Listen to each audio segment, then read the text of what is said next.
everyone. Today I am making this video regarding the tactics that I used in the FUT champs this week. I am creating this video because I was asked by a couple of people. Shout out to AYYLB, who is a prominent YouTuber and uploads video regarding the tactics, and he also wanted to know the tactics that I used because this week I used 3-5-2 formation for the FUT champs, and this is basically one of my favorite formations from FIFA 23. So I did use other formations like 4-3-2-1, which is very common, 4-2-3-1, another very common formation which is being used by everyone online.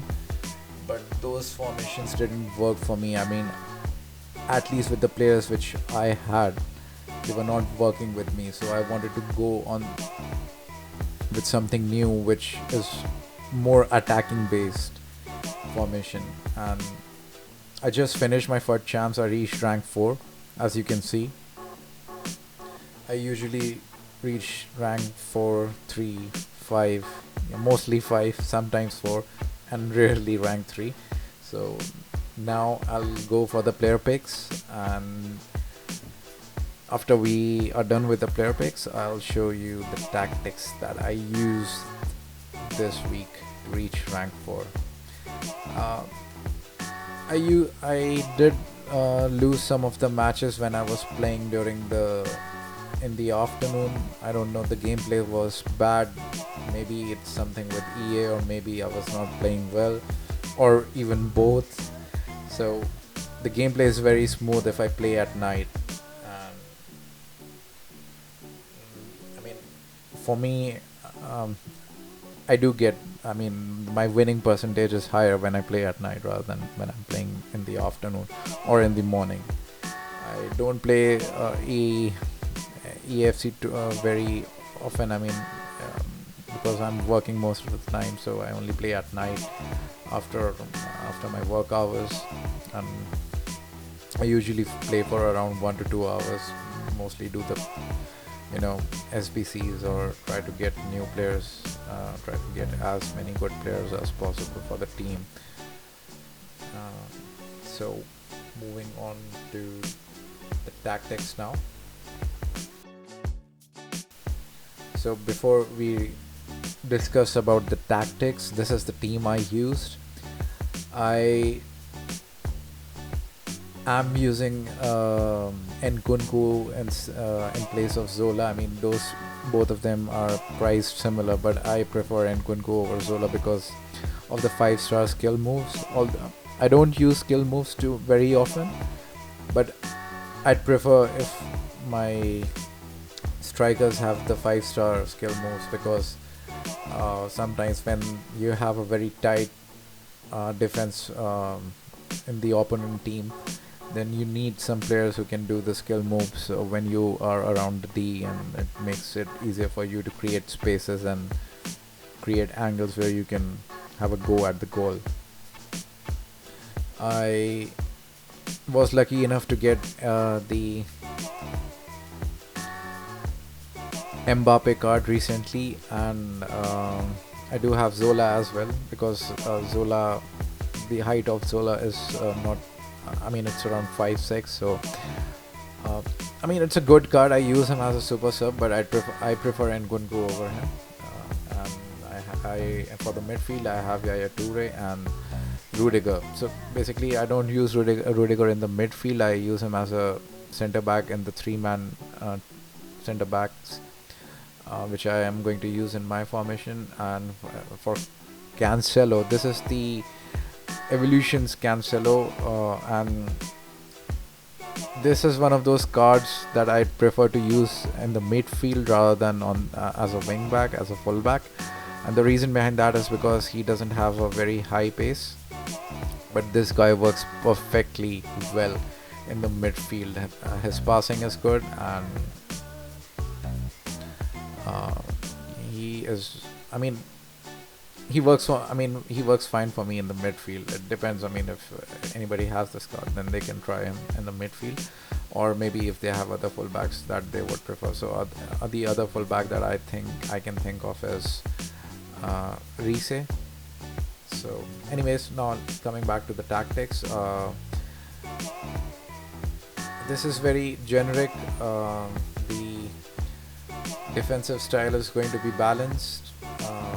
Width is going to be 40 and depth is going to be around 56. I'm not using a higher depth because my defense is, I mean, I'm not very good at defending. I'm just okay with it, so I don't want my players to go too high and my team gets open for counter attacks. So I prefer them to, the depth to be around 55 for this kind of formation. The attacking style would be balanced. The passing would be direct passing, which is very generic. Most of the formations follow the same thing. The width of the attack is going to be 40. You can use 50 if you want. I prefer 40 because I sometimes like with this formation the players go extremely wide and it's difficult to have short passes with them. So I have decreased it to 40, and for the players in the box it should be around 6. You can use 7, but I prefer 6 because I don't want my all the players to go in the midfield and suddenly I have only 3 people who are defending at the back and I'm open to counter attacks. So yeah, 5, 6 works for me. If you want to go for 7, if you're good at defending, if you want to be extremely attacking, then yeah, 7 players in the box that can also work for this. And for corners and free kicks, players in the box 2. You can make it 3 if you like it. I mean, if you are good with corners, I use I do have Van Dijk, so I do that manual corner option where you can move Van Dijk into the position where you're going to place the ball, and it's very easy to head with him. He's very good with headers. So this is how I have set up the 3-5-2 formation. Mbappe and Nkunku are going to be my main strikers. I'm using George Best at the cam position. Mo Salah is going to be at the right mid, and Balde is going to be at the left mid. In the midfield, I have Yaya Toure and Cancelo. And for the centre backs, I have Van Dijk, Rudiger, and Maldini. I keep Maldini in the middle because he is extremely good at defending, and I mean, this guy is excellent. Even the 92 version. So yeah, and of course, Van Dijk is the best defender in this game. Even the base gold card of Van Dijk is still relevant, and people do use him in the games, and I was fortunate enough to get the team of the week Van Dijk card. And Rudiger is also fine, he's decent, and I think he works well as a centre back, although this card has been modified to play in the midfield, but I think he does well at the centre back position. Yeah, that's pretty much it for how I set my team up in this case. Now moving forward to the player instructions. So my strikers are both of my strikers are going to be stay central, but only one of them is going to be having the get in behind attacking runs. I keep Mbappe in that place because Mbappe is excellent. Nobody can stop him once he starts running.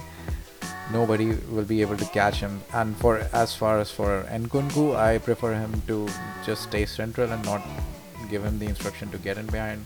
The reason behind that is because Nkunku sometimes drops in the midfield or maybe when you are attacking from the wider positions or from the midfield, then Nkunku will drop back to, you know, give you some space where you can pass him the ball, and then he creates the passes either to the wing or to the center, where like George Best or Mbappe are going to be attacking. For my cam position, it's going to be come back on defense and get into the box for crosses.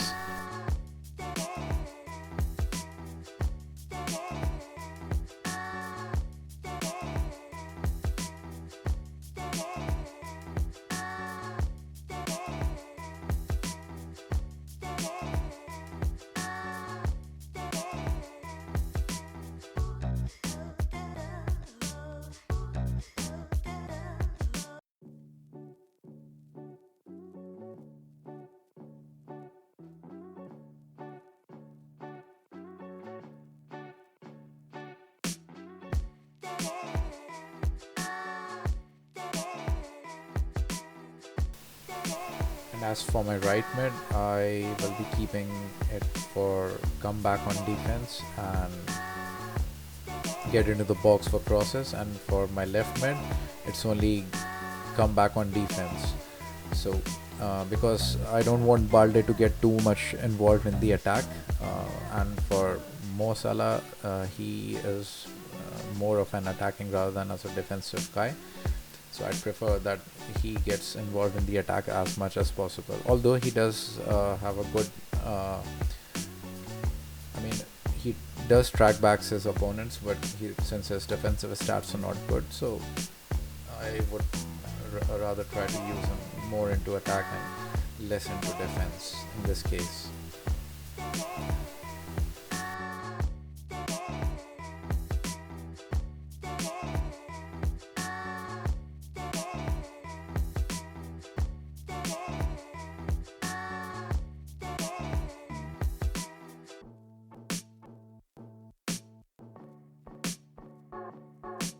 So as for my center mids, both CDMs are going to be cut passing lanes, stay back while attacking, and cover center, which is pretty standard with the other formations as well. That you have two center mids, and both of them are going to be staying in the middle of the field and provide you support, especially on defense. And since we are using a 3-5-2, only 3 defender formation, so I prefer both of my midfielders to stay back while attacking. And for the centre backs, we are going to leave them as they are, and we are not going to do any changes in them. So all the settings are going to be default, the instructions are going to be default for them. As the AYYLP says, I am going to find you. So yep, we are not going to change anything for the centre backs. And for my goalkeeper, I have kept him to its default instructions, although you can go you can add for comes for crosses and sweeper keeper. I'd prefer to keep him you know, in the default settings rather than, I mean, at the default instructions, rather than for adding the sweeper keeper thing and the counts for crosses, because I don't know after the patch how good it is. So the default settings worked for me. Yeah, that's pretty much it for the formation. You guys can let me know did it work for you or not. If you have any, you know, suggestions that what can we do to improve this formation, or maybe what players you use in this formation, and do let me know that what was how did it work for you. So, and apart from that, you can also let me know how I can improve my videos. So this is the first time I'm creating a video like commentating on something. Although I'm not a native English speaker, I try my best to speak as clearly as possible, so the general audience can understand. Anyways guys, thank you for watching the video, and do let me know if you liked it.